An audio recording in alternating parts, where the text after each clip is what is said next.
یہ بات ہے اس غفلت کی، یہ بات ہے اس تکبر اور غرور کی جس نے مکہ کے سرداروں کو اندھا کر دیا تھا۔ حساب؟ کون سا حساب؟ محمد کہتا ہے کہ ہم مر کر پھر زندہ ہوں گے، یہ سڑی گلی ہڈیاں کیسے کھڑی ہوں گی؟ ارے چھوڑو ان باتوں کو، ہم مکہ کے سردار ہیں، ہمارا کیا حساب؟ یہ سب کہانیاں ہیں۔ یہ بات ہے اس مذاق کی جو چھوٹی نیکی اور چھوٹے گناہ پر اڑایا جاتا تھا۔ دیکھو اسے، ایک کھجور دے کر جنت خریدے گا۔ یہ ذرہ بھلا کیا وزن رکھتا ہے؟ ان کے نزدیک وزن صرف مال کا تھا، اونٹوں کا تھا یا مکہ کے بلند پہاڑوں کا تھا۔ ان کے اسی انکار، اسی مذاق اور چھوٹی چیزوں کو چھوٹا سمجھنے کے جواب میں اللہ تعالیٰ نے یہ سورہ نازل فرمائی۔ یہ بات ہے اس آخری زلزلے کی جو مکہ کے پہاڑوں اور انسان کے غرور دونوں کو ریزہ ریزہ کر دے گا۔ یہ بات ہے سورہ زلزال کی۔ شروع اللہ کے نام سے جو بڑا مہربان نہایت رحم والا ہے۔ یہ سورہ کتنی جامع ہے اس کا اندازہ اس بات سے لگایا جا سکتا ہے۔ ایک روایت میں آتا ہے کہ ایک شخص رسول اللہ صلی اللہ علیہ وسلم کے پاس آیا اور بولا، یا رسول اللہ مجھے قرآن کا کوئی حصہ سکھا دیجئے۔ رسول اللہ صلی اللہ علیہ وسلم نے فرمایا، 3 سورتیں پڑھ لو جو الف لام را سے شروع ہوتی ہیں۔ اس شخص نے کہا، میں بوڑھا ہو گیا ہوں، میرا دل سخت ہو گیا ہے اور میری زبان بھاری ہو گئی ہے۔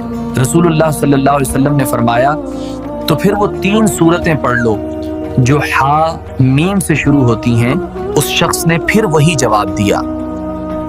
پھر رسول اللہ صلی اللہ علیہ وسلم نے فرمایا، تو وہ 3 سورتیں پڑھ لو جو سبحی سے شروع ہوتی ہیں۔ اس شخص نے پھر وہی کہا اور عرض کیا، یا رسول اللہ صلی اللہ علیہ وسلم مجھے کوئی ایسی سورہ سکھائیے جو مختصر ہو اور جامع ہو۔ تو رسول اللہ صلی اللہ علیہ وسلم نے سورہ زلزال کی تلاوت فرمائی۔ جب رسول اللہ صلی اللہ علیہ وسلم نے تلاوت ختم کی تو اس شخص نے قسم کھائی اور کہا، قسم اس ذات کی جس نے آپ کو حق اور سچ کے ساتھ بھیجا ہے، میں اس میں کبھی کچھ اضافہ نہیں کروں گا۔ اور پھر وہ شخص چلا گیا۔ تو رسول اللہ صلی اللہ علیہ وسلم نے فرمایا، اس چھوٹے شخص نے نجات پالی، اس چھوٹے شخص نے نجات پالی۔ تو آخر اس سورہ میں کیا ہے جس نے ایک عام شخص کو نجات کی خوشخبری دی؟ اتنی مختصر اور اتنی جامع۔ آئیے اس سورہ کو پر اثر انداز میں سمجھتے ہیں آسان طریقے سے۔ سورہ شروع ہوتی ہے اس آخری منظر سے جس کا مکہ کے کفار انکار کرتے تھے۔ پہلی آیت ہے، اذا زلزلت الارض زلزالها، جب زمین بھونچال سے ہلا دی جائے گی۔ یہ عام زلزلہ نہیں ہے، زلزالہ کا مطلب ہے اس کا خاص زلزلہ، وہ آخری زلزلہ جس کے لیے یہ زمین بنائی گئی تھی، ایسا زلزلہ جو ہر چیز کو الٹ پلٹ کر دے گا۔ زمین پھٹ رہی ہے یا اللہ، یہ عام زلزلہ نہیں ہے۔ اور پھر اس زلزلے کے بعد واخرجت الارض اثقالها، اور زمین اپنے اندر کے بوجھ نکال ڈالے گی۔ اثقالہا یعنی بوجھ، ہر بوجھ، صرف مردے اور خزانے نہیں بلکہ ہر راز، ہر گناہ، ہر نیکی جس کا بوجھ اس زمین نے اٹھا رکھا ہے، زمین سب کچھ اگل دے گی۔ قبریں پھٹ گئی، مردے نکل رہے ہیں، اتنا سونا زمین کے نیچے، لیکن اب اس کا کیا فائدہ؟ اس وقت یہ انسان جو دنیا میں سب کچھ بھول بیٹھا ہے، یہ خوف سے چلائے گا۔ وقال الانسان ما لها، اور انسان کہے گا کہ اس کو کیا ہوا ہے۔ یہ وہی انسان ہے جو کہتا تھا قیامت کب آئے گی، یہ وہی انسان ہے جو پہاڑوں کو دیکھ کر کہتا تھا ہمیں کون ہلا سکتا ہے، آج جب وہ قیامت آ گئی تو یہ انسان حیران ہے۔ اس زمین کو کیا ہو گیا ہے؟ یہ کیوں ہل رہی ہے؟ اسے کیا ہو گیا؟ تو یہ سب سچ تھا؟ یہ واقعی ہو رہا ہے؟ انسان پوچھے گا کیا ہوا، اور زمین خود جواب دے گی۔ يومئذ تحدث أخبارها اس روز وہ اپنے حالات بیان کر دے گی بأن ربك أوحى لها، کیونکہ تمہارے پروردگار نے اس کو حکم بھیجا ہوگا۔ زمین گواہی دے گی، یہ بے جان زمین اللہ کے حکم سے بول اٹھے گی۔ ایک حدیث مبارک میں آتا ہے کہ رسول اللہ صلی اللہ علیہ وسلم نے فرمایا اس کی خبریں یہ ہوں گی کہ وہ ہر مرد اور عورت کے بارے میں گواہی دے گی کہ اس نے اس کی پشت پر کیا عمل کیا۔ زمین بتائے گی اے میرے رب فلاں دن فلاں وقت اس نے تیرے لیے سجدہ کیا اور فلاں نے تیری نافرمانی میں ظلم کیا۔ اس نے ایک غریب کو جھڑکا تھا، زمین بول رہی ہے، اور یہاں اس نے اکیلے میں سجدہ کیا تھا۔ یا اللہ تیری زمین گواہ ہے۔ جب گواہیاں ہو جائیں گی تب حساب کا وقت ہوگا۔ يومئذ يصدر الناس أشتاتا ليروا أعمالهم، اس دن لوگ گروہ گروہ ہو کر آئیں گے تاکہ ان کو ان کے اعمال دکھا دیے جائیں۔ سب اشتاتن یعنی الگ الگ ہوں گے، کوئی قبیلہ، کوئی نسب، کوئی مال، کوئی سرداری کام نہیں آئے گی۔ مکہ کا ابو جہل اپنے قبیلے کے ساتھ نہیں بلکہ اپنے جیسے متکبر غرور کرنے والوں کے گروہ میں ہوگا، اور غریب حضرت بلال اپنے صبر کرنے والوں کے گروہ میں۔ ہر کوئی اپنے اعمال کے مطابق گروہ میں ہوگا۔ ہم الگ اور وہ الگ۔ طاقت کہاں گئی؟ میرا قبیلہ، میرا مال، کچھ بھی تو نہیں بچا۔ اور پھر آئے گا اس کفار کے سوال کا جواب جو ایک کھجور پر ہنستا تھا۔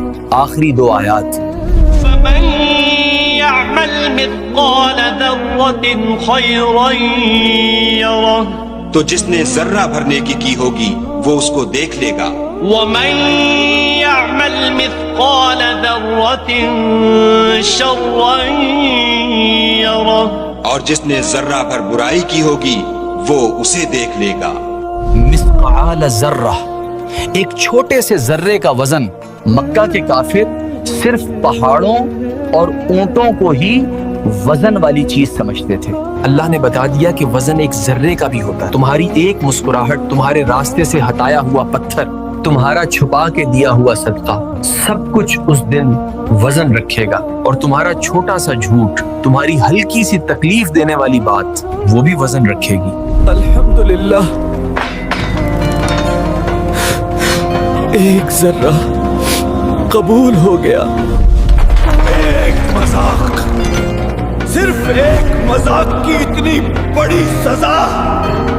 اللہ کے ہاں پہاڑ کا نہیں، اس ذرے کا بھی حساب ہے۔ اب سب سے ضروری بات، 1400 سال پرانی ان آیات کا میری اور آپ کی زندگی میں کیا کام ہے؟ سچ تو یہ ہے کہ ہمارا ماحول بھی مکہ کے اس دور سے زیادہ مختلف نہیں ہے۔ ہم بھی وزن بڑی چیزوں کا ہی مانتے ہیں۔ ہماری نظر بڑی بڑی نیکیوں، مسجد بنوانے یا لاکھوں روپے صدقہ کرنے پر ہوتی ہے، اور اسی دوڑ میں ہم چھوٹی نیکیوں کو چھوٹا سمجھ کر چھوڑ دیتے ہیں۔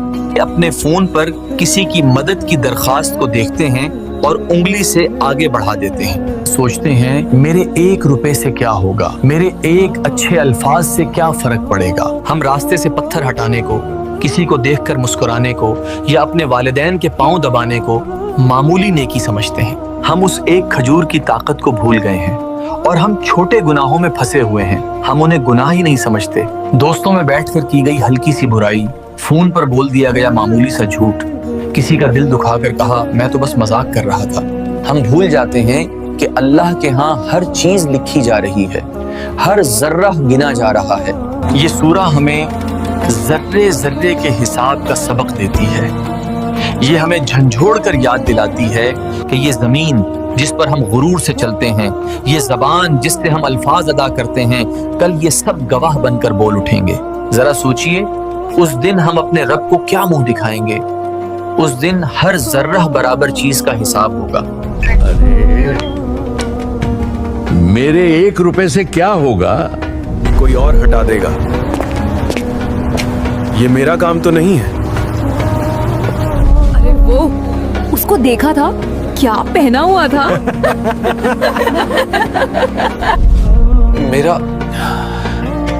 میرا ہر ذرہ لکھا جا رہا ہے. یہ سب چیزیں بھی گواہی دیں گی کہ میں نے کیا لکھا اور میں نے کیا کہا. یا اللہ میرے ہر ذرے کو معاف فرما اور ہر ذرے کو قبول فرما. امید کرتا ہوں کہ بات سمجھ آئی ہوگی. اللہ ہم سب کو قرآن پڑھنے، سیکھنے، سکھانے اور اس پر عمل کرنے کی توفیق عطا فرمائے. ملتے ہیں اگلی ویڈیو میں ایک اور سورہ کی تفصیل کے ساتھ. تب تک کے لیے اپنا اور اپنے آس پاس والوں کا خیال رکھیں اور مجھے بھی اپنی دعاؤں میں یاد رکھیں. جزاک اللہ خیر. اللہ حافظ.